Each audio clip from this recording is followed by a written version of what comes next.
यहाँ तक कि हज़रत हकीमुल उम्मत मुजद्दिद मिल्लत मौलाना शबरी थानवी रहमतुल्लाह ताला फरमाते हैं कि ख़ुद मेरे साथ एक वाक़या पेश आया। वो ये हुआ कि मैं जो है वो बयानुल कुरान तफसीर लिख रहा था। घर वाले जो है वो साथ पड़ोस में किसी जो काम के लिए गए, तो मुझे उन्होंने कह दिया कि आप सुबह को इतने बजे ये मुर्गियों के डरबे का दरवाज़ा खोल दीजिएगा ताकि मुर्गियाँ बाहर निकल के दाना उनका चुग लें।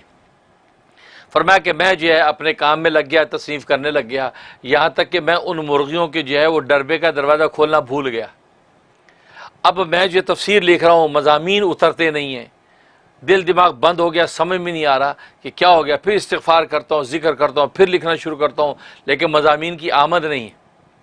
आप जानते जो मुसन्निफ़ीन मुअल्लिफ़ीन जानते हैं कि जब वो तसानीफ़ करते हैं तो अल्लाह तबारक व तआला की एक आमद जो होती है और वो कलम जो है चलता जाता है। अब हज़रत बड़े बार बार सोच रहे कि या अल्लाह कौन सी ख़ता हो गई कि मेरे सारे के सारे मज़ामीन रुक गए और अल्लाह तबारक व तआला की रहमत की बारिश मुझ पर नहीं है, क्या हो गया। एक ख़ास कब्ज़ की कैफियत हो गई। अब इसी परेशानी में मैं सोच रहा था तो अचानक मुझे याद, ओहो मुर्गियों का डरबा नहीं खोला, ये तो सूरज इतना ऊंचा निकल चुका है और घर वालों ने मुझे कहा था डरबा खोल देना। जल्दी से मैं उठा और मुर्गियाँ अंदर देखो तो बेचैन बेचारी परेशान। डरबा का दरवाज़ा मैंने खोल दिया और वो खुशी से उछलती कूदती जनाब बाहर निकली और दाना दुनका चुगने लग गई।